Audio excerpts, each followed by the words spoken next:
10 steps that you want to do for a camera prep before you start recording for any camera, any video camera. Now, some of these things, a particular camera might be so simple that you might skip one of these things, but this is basically what you would do for every camera. I also would recommend getting into the habit. Professionals will always prep their camera, at least the camera assistant will prep it. I like to show up at camera preps too, so I can tell the camera assistant what things that I would particularly like set. And so get in the habit of doing a camera prep before you shoot a project, so before you do anything. So, you know, get the camera the night before and do all that prep, because yes, you can do this on the day of the shoot, but there's always, you know, lots of stress and all that, and that's when you forget to do things. If you get your camera set up correctly, then there's not very much for you to do when you're actually ready to shoot, if you get it all set up. Okay, so obviously the first thing you would do is to build your camera on top of your tripod. Put your lens up and any accessories. So for instance, an accessory on the 5D here that we have is a rail system with iris rods and then a follow focus. That would be considered an accessory. If we end up putting an onboard monitor, I think we have Marshall's, if we put that on, then that would be an accessory. So the first thing you do is just get your camera built. One thing I didn't mention specifically, but once you build it, you probably want to always check your lens. Before you put your lens on, check the rear element and make sure there's no fingerprints or dust or smudges or anything like that. And then put that on. It's always a good idea with these cameras to keep the lens cap on when you put the lens on, and that way you don't smudge your front element. So you always want to check that. You don't want to use canned air on lenses because they have a propellant.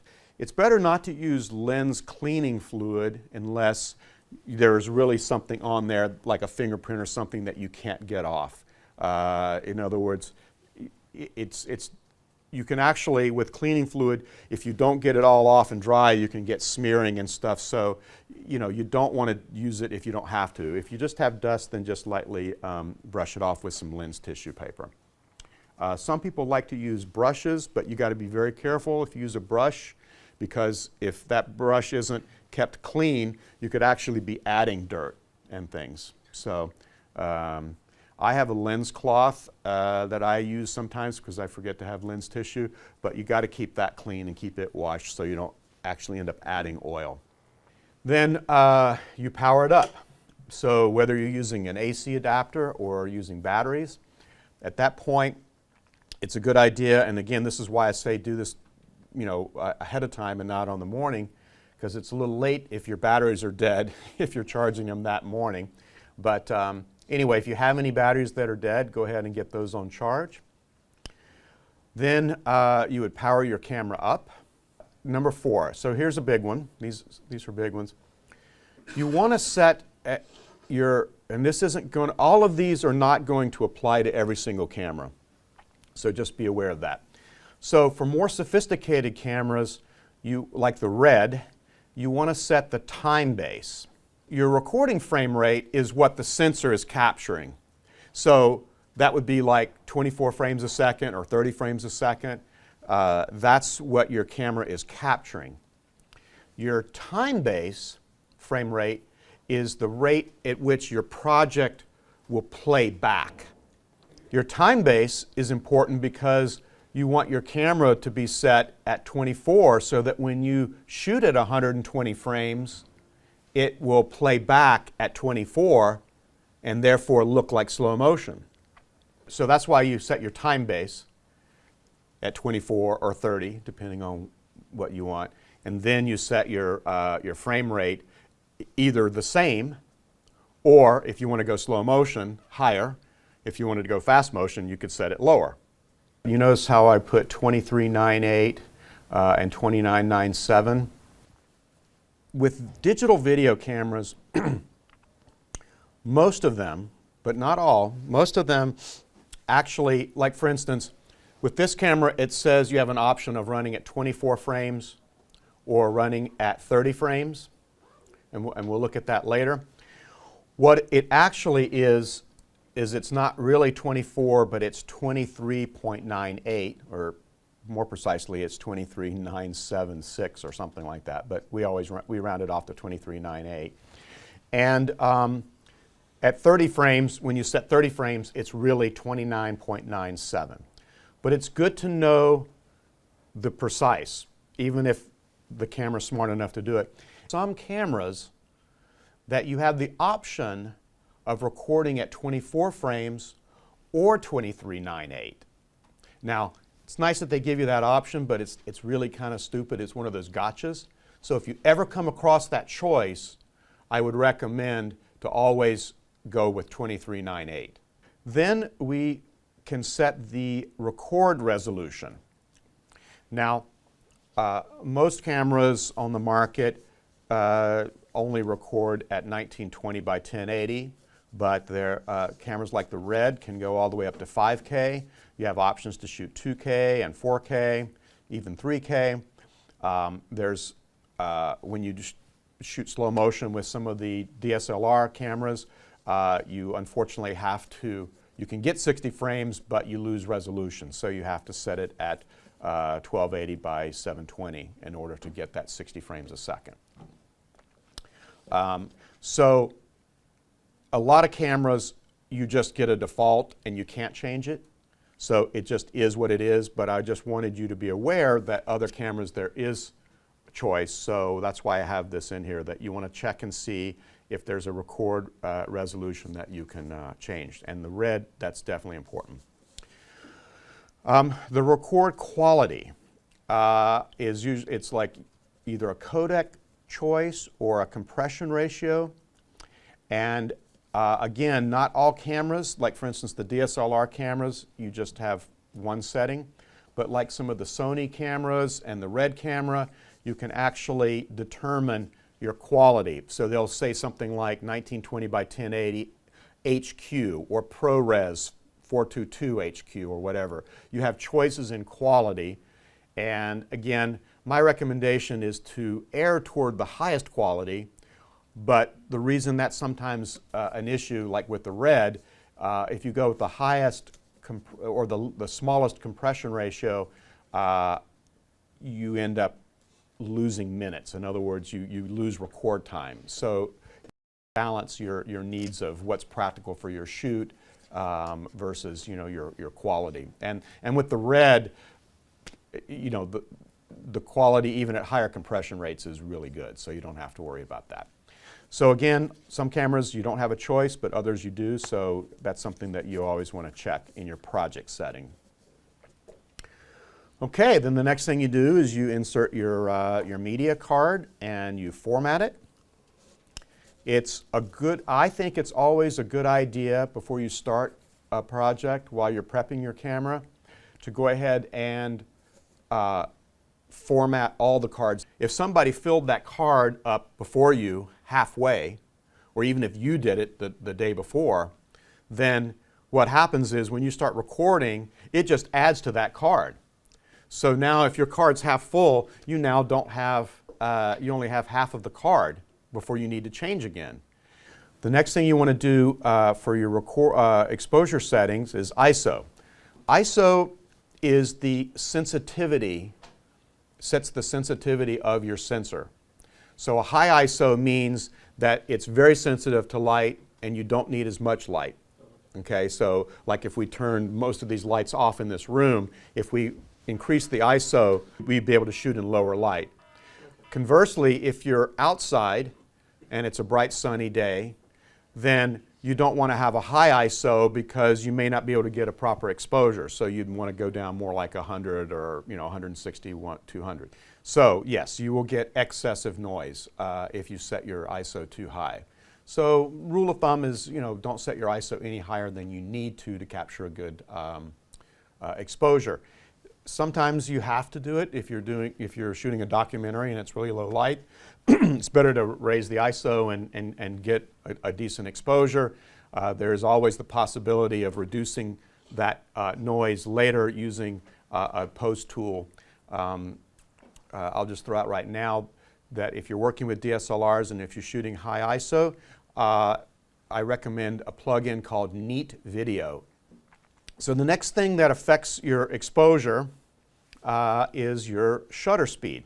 The normal shutter speed, if you want to have normal motion reproduction, is whatever your frame rate is, double your frame rate, and that is your shutter speed.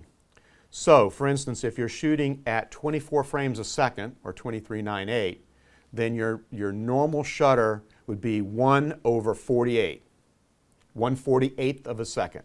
If you have a lower shutter speed, then what happens is you get more motion blur.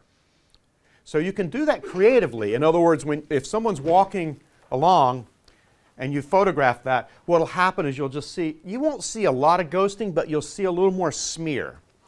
So your motion won't appear very natural. If you increase the shutter, if you increase it just a little bit, you probably won't notice. So for instance, if you shoot at 24 frames a second and if you shot it at 1/60th of a second, you probably won't notice much difference. But if you shot it at 1/250 or 1/500, you'll notice a lot of difference. And what that is you get your motion, instead of being smooth, you get a staccato. You'll probably notice in action films a lot of times when people are running, sometimes they'll use it just to get that, or so sometimes it can be used creatively. So I'm not saying don't ever do it. I'm just saying if you want to do normal, then double it. That's your normal. Most of us are used to seeing 24 frames a second because that's what we're used to with cinema. That got established a long time ago as a standard rate for projection. And so when we want to do something cinematic, we typically use 24 frames a second or 1/48th of a second. One thing I do want to make clear, some cameras do not give you an option of 1/48, but they'll usually give you an option of 1/50th. So for instance, the DSLRs are that way. You don't have a choice of 1/48, so go to 1/50th. All right, the next thing is you want to set the look of your camera. What the gamma is usually expressed in a curve. Gamma is basically the dynamic range of your camera in terms of how it records and expresses highlights, midtones, and shadows. So people,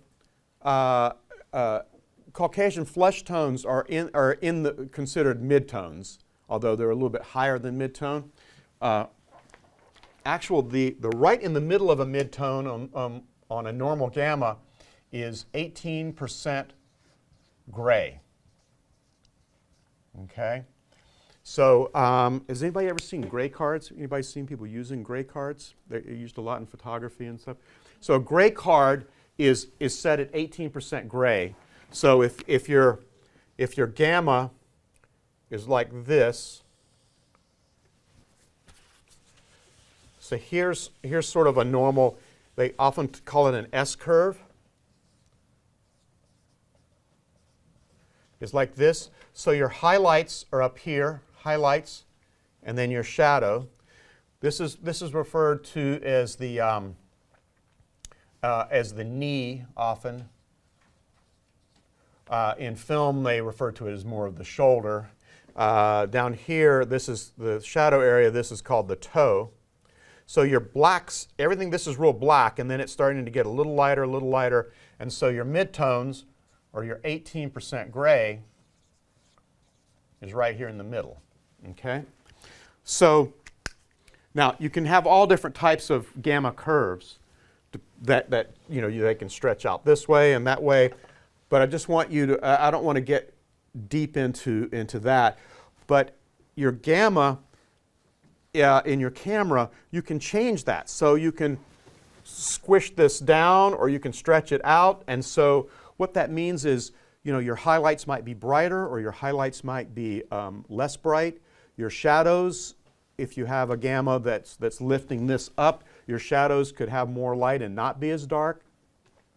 So a lot of cameras will allow you to change that gamma in different ways, and you can use that based on what you want. Picture style is in camera 2. Sorry, I didn't write that in the notes. See, here's camera 1. Whoops. Camera 1 is there. Here's camera 1. There's nothing in there that we ever worry about for video. Camera 2 has the picture style. So I'm coming all the way down here to picture style.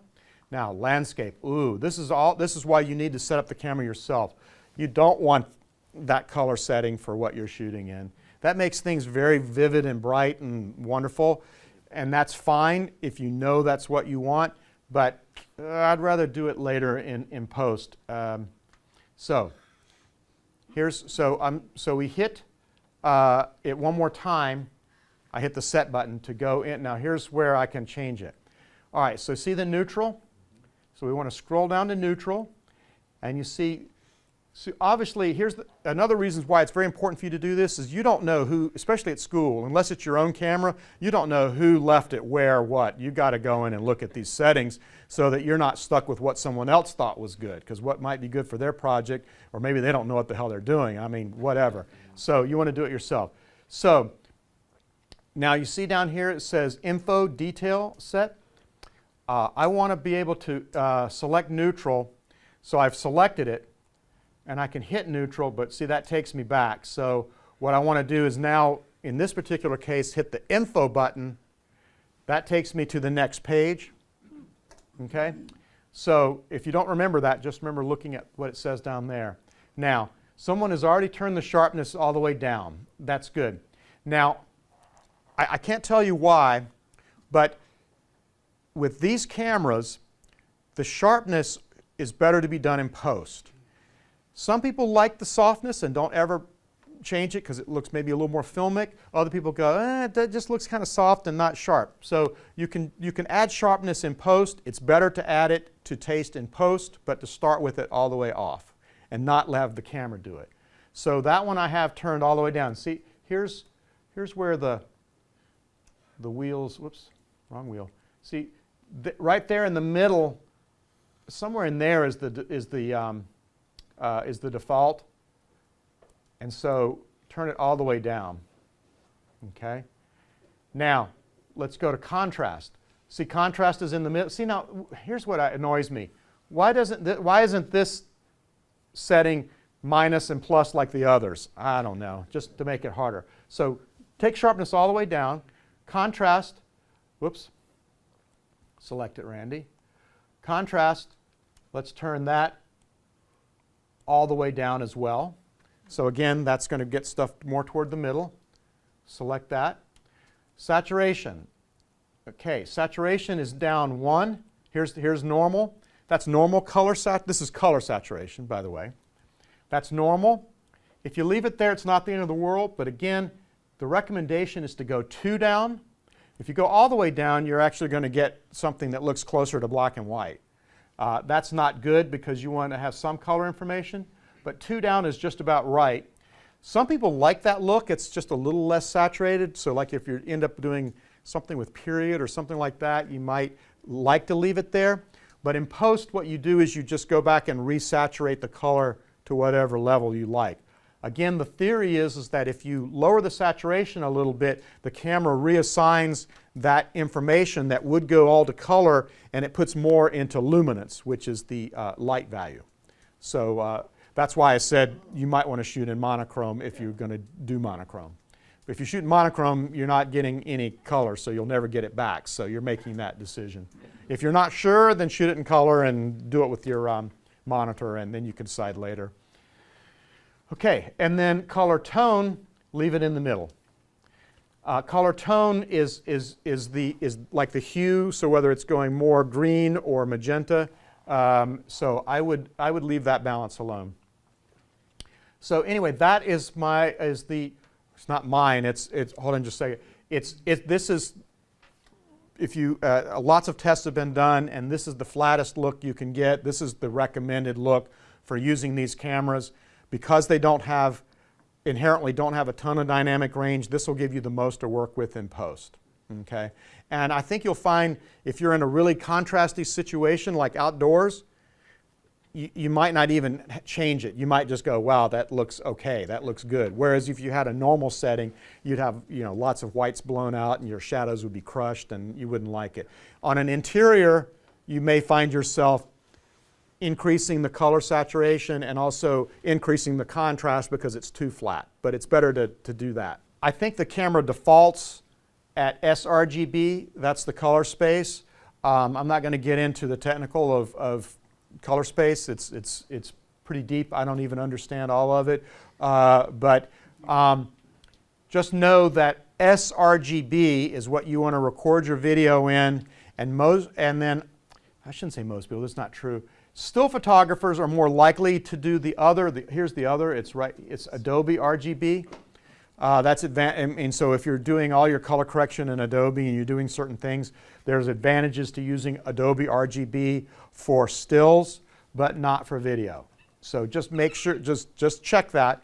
So it's in the camera 2. Just while you're here, this is one of those things, just make sure that somebody didn't leave it on Adobe RGB. So on top of the camera is the white balance button. So I'm going to hit that. All right, now, here's the presets we were talking about. So you may find, I have to push it again. So you scroll through here, and so, for instance, if you can use auto white balance, if I find out any of you guys do that, I'll haunt you and kill you, okay? So auto white balance is only for, like, I don't know, documentary or what, I don't know. There might be a case, but again, professionals don't use auto functions because auto white balance is going to change based on if you just like, if you're doing a pan from here to here, your auto white balance may change and you may see it. It's not a good thing. Auto white balance is just as bad as autofocus. So don't do it. There's your daylight. As you can see, the color temperature in this room is less than daylight. In other words, this is like around 4,800. Daylight is around 56. So that's why. So this is an overcorrection. Now some people might like this look, but it's a little, yeah, it's a tan. I mean, in other words, this is a warm look. This is valid. A lot of people like a warmer look. So so that's fine. The other thing is you can do shade. So that's even. So shade is even cooler. So we're overcorrecting this more. Here's cloudy, not quite as blue as outside as shade. Now here is tungsten. What's going to happen when I go to tungsten? What's it going to look like in here? Orange. Orange? I think so. Watch what happens. It's the opposite. It's the opposite, and the reason it's the opposite is because this is higher. This is 48, and tungsten is 32. So you see, it's not adding enough red to compensate. Does that make sense? Yeah. Okay. The greens look really dark. Yeah, you see the greens more here. Now, if you were shooting in this room, you could choose to go fluorescent. Now, personally, I still think that looks a little cool, but the advantage of that is that supposedly it's pulling out some of that green for you. So that's a good thing. Okay, and then let's go to this other one. That has to do with the flash on camera, so that doesn't relate. I'm going to skip this one. That's their custom. I'm going to skip that for right now. Here's Kelvin. Now, watch what happens if I go to, go to Kelvin. Got to select it. Select Kelvin. Whoops. Oh, it's this one, other wheel. All right, so if I go to 48, you see how that does look a little different than the preset one? Yeah. So there's still more green in here, but it's a little warmer. You could do that. In post, though, you'd have to pull out the green. You will notice the green more on a good monitor. It's very hard to judge because we're getting this screen washed out, and so it's hard to judge contrast and color. So there's that. You can get really warm. You can take it down. So this is the one that you can use if you're outdoors. You can use this one and do it by eye till you get the color that you like. That's an option. Or you can try one of the preset ones. Okay, so that's up to you. Now, we're going to do the custom white balance next. Let me just put it in the custom. Whoops. There we go. Now, I'm going to leave this on for the time being, and I'm going to have to consult. I hate doing custom white balance on the 5Ds because it's a sort of a laborious step. And other cameras are much easier to do it with than this one. And it's not very intuitive. So I'm going to check the notes and we'll go ahead and go through it. But I do want to show you how you do it, because where the custom white balance is most useful, I think, is when you get into a situation where the light isn't clean. And by clean light, we mean tungsten light is clean because there's no green in it. Daylight outside, there isn't an abnormal amount of green, it's balanced. But in here, there's a lot of green, and green is the ugliest thing for flesh tones. So generally speaking, you want to get rid of green. And if you do a custom white balance, it will take out the proper amount of green, because different fluorescent lighting might have more green than others. If you're under like the stadium lights, like in mercury vapors, like in high school gymnasiums and things like that, you'll get that has a lot of green. That's green and blue. So those are the kind of cases where doing a custom white balance will at least get rid of the green. Okay, so what you want to do is you want to look into your camera and find and set any exposure tools that you like. So this is important to know. Some of the most common exposure tools are zebras, histograms, and waveform. Now we'll get in. I'm not sure if we have a waveform. There's probably a waveform on the monitor. We can get into that. Waveform is one that I like to use a lot because it's one of the most accurate, and it's also it's a very standard one used in video. Waveform monitors, once you learn how to read them, give you a lot of information. Zebras are called that because what happens is it's not recorded on your video, but what you'll see in your image is you'll see areas. You get to see how terrible I draw. Here's a person here. You might see some parts of little zebras like this. They're little thin lines.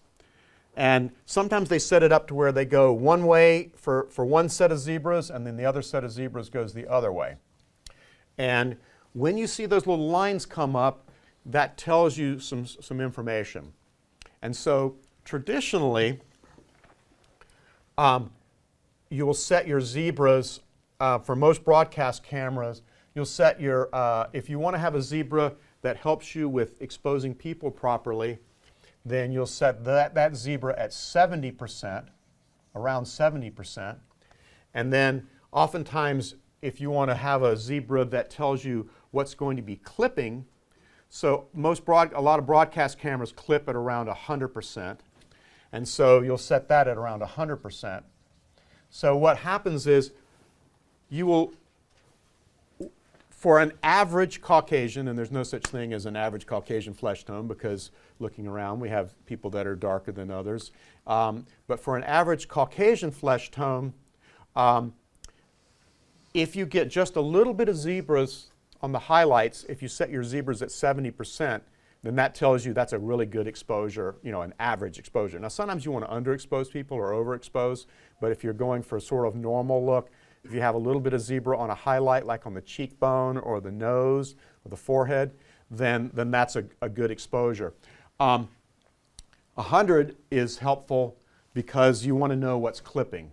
Now sometimes some of the newer cameras actually can go all the way up to 108% without clipping. By the way, these numbers here, you'll also see the term IRE.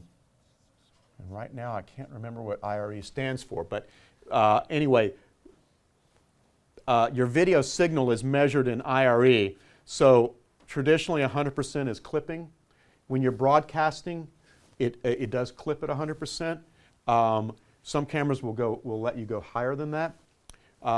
So oftentimes you'll set one set of zebras at 70 and another set at 100, and they'll be different. So one will go one way and one will go the other way. That way, if there's some sky over here and I see that this is going this way, I know that this area is clipping. The viewfinder or your LCD, it's an LCD on the back of these cameras. You use an LCD for video, or you can put an onboard monitor. The viewfinder is only really helpful for shooting stills. You can't really use that for video. In fact, when you go into video mode, it shuts that off. You can't even see anything through the eyepiece. So there are certain things that you can set on your viewfinder or your LCD that are in displays. So information that tells you your f-stop sometimes, that tells you all kinds of things. We'll see those later. But sometimes you might want to change the brightness. If you're outside, you might want to increase the brightness of your LCD so you can see better. Generally, I wouldn't do it with a viewfinder, because a viewfinder, you can seal it off. And if you raise the brightness level, it might make you think that you're exposing differently. So you usually want to keep it pretty normal. Your contrast of your viewfinder. It's nice to have a good medium contrast. If you crank up your contrast too much, then it's going to affect your judgment. So you want your viewfinder set up fairly normal. Then there's also things, focusing aids. Some cameras give you focusing aids, things like false color or peaking. Oops. Wonder where that went away. Does it just do that? Okay.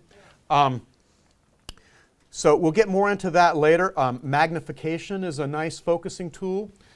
These cameras give you magnification. Yes? Up to 10. What's that? 10 times. 10 times, yeah. You get up to 10 times magnification. So that's really handy. The magnification on the DSLRs is better than any of the cameras that I've seen. So it's a really nice tool. Peaking is something nice, or edging. I can't really demonstrate that on this camera. We might be able to get some, there's sort of a simulated peaking in the red we can look at. So those are all things that are, again, you could shoot without those. It doesn't affect the image, but it affects how you do your job. Makes it, anything that makes it easier to get accurate focus obviously is important.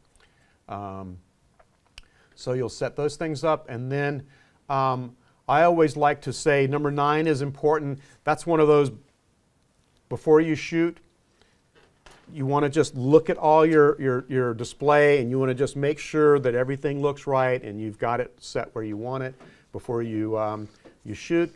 And then of course the last one is pretty obvious. You get your, really 1 through 8 can all be done the night before, ideally. And then 9, that day you check it, you fire it up, you double check your settings, and then 10, you're framing your shot and you're focusing, and then also you're doing your final exposure with your camera, and that's with your iris on your camera, or you do your iris with the in camera with the Canon 5D, and then you hit record and you're going. All right. So any questions on that? That's sort of an overview of any camera.